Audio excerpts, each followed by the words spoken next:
Hello everybody, this is Aishley Verma and intern with LEXIS and Company, and today in this video I will be dealing with a case named Neelam Gupta versus Mahipal, Sharan, Gupta and others. The citation of the case is Criminal Appeal number 417 and 418 of 2020. It was appealed in the Supreme Court of India. The bench consists of Justice Uday Umesh Lalit, Justice Indu Malhotra and Justice Krishna Murari. The date of the judgment is 29th April 2020 and the head notes of the case include Section 12 of the Domestic Violence Act. Facts of the case are as follows. There were several appeals arising out of a common judgment and order dated on 15th November 2018 passed by the High Court of Delhi. Shri Mahipal Gupta, that is respondent number 1, was married to Miss Geeta Gupta and had two issues, that is one son named Arnav Gupta and one daughter, that is Garima Gupta, were born out of their marriage. After the demise of Mrs. Geeta Gupta on October 10, 2004, the respondent got married to another person named Neelam Gupta, and they both resided in the premises which is basically in the question in this case. After some time of the marriage, the appellant, that is Mrs. Neelam Gupta, with her second husband, that is Shri Mahipal Gupta, turned sour and parties were before the court of law. As Mrs. Neelam Gupta, the appellant, had filed a petition for protection of her rights of residence under the Protection of Women from Domestic Violence Act and claimed a right of residence for herself. Further, the trial court had passed a protection order of her residence to the appellant in such premises. The appellant had also filed a civil suit number 295 in the year 2019 such premises, and she had also obtained an interim injunction against her husband from her dispositioning from the premises in question. Further, Shri Arnav Gupta, that is respondent number 2, the son of the first wife of respondent number 1, filed the partition suit of the premises in question that got decreed, and even the final decree was made executable with order date 3rd April 2013 of the Honorable High Court. The Chamber appealed against the order dated on 6th August 2011, with which the application of the appellant, that is Mrs. Neelam Gupta, seeking implement in the suit of partition under Order 1 Rule 10 of CPC was dismissed, and such appeal was also dismissed. Thereby, the final decree passed in the case 858 by 2010 made executable, subject to the vacation or variation of the order dated on 17th June 2008 in Domestic Violence Act.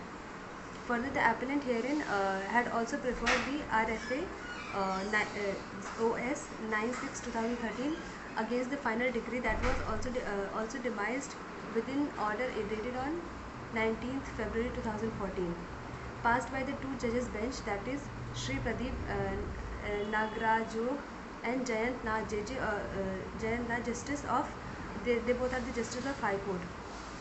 Further, the application for variation of protection order dated that is 17th June 2008 was disposed by the Mahila Court. So there were two issues in the case. The first is, can it be assumed as a shared household within a definition of the prescribed within the definition as prescribed within the Act? And further, the second issue is whether her husband, that is respondent number 1, was to provide her with a suitable reasonable accommodation in accordance with the law. So these were the two issues, and the judgments consist of following points, that are the respondent number 1 shall within 4 weeks from the date of passing of the judgment deposit a sum of rupees 5 lakh towards interim payment of consideration of 1/3 of value of his share in the apartment, as well as 1 lakh rupees being the rent of 6 months with a rate of 15,000 per month in the registry of the court. Within 2 weeks of such deposit, the appellant and the respondent shall file an appropriate application under Section 13B of Hindu Marriage Act 1955, seeking the divorce on mutual ground.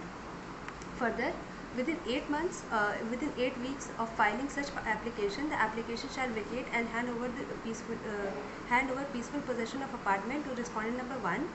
Whereafter, the aforesaid sum of rupees 6 lakh deposited in the registry of the court shall be handed over to the applicant.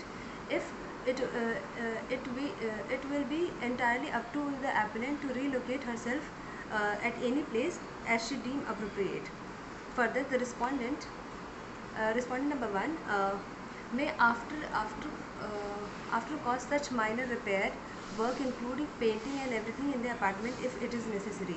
After the sale is effected and the proceeds are deposited, a sum of rupees 60 lakh shall be set apart to the hands over the applicant after the stage of second motion in the proceeding under section 13B of Hindu Marriage Act is undertaken as stated hereafter. After setting apart said sum of rupees 60 lakhs, rest of the amount shall be handed over to the registry to the son and daughter of the respondent number 1 from his first wife in equal share. Further, after the decree of dissolution of the aforesaid is passed by mutual consent, the balance of some amount rupees 60 lakh shall be made over to the applicant by the registry of this court. Further, in the case of respondent number 1 fails to deposit the sum of 6 lakhs within the time stipulated in clause A of the direction, this appeal shall stand allowed and the order under appeal will stand set aside. Consecutively, the application preferred by applicant under section 12 of the Domestic Violence Act shall stand allowed. Further, any violation to these directions shall invite action in contempt. Also, within the aforesaid direction, this appeal was disposed of and no order of cost was made. So this is it for today. Hope you like it. Thank you so much.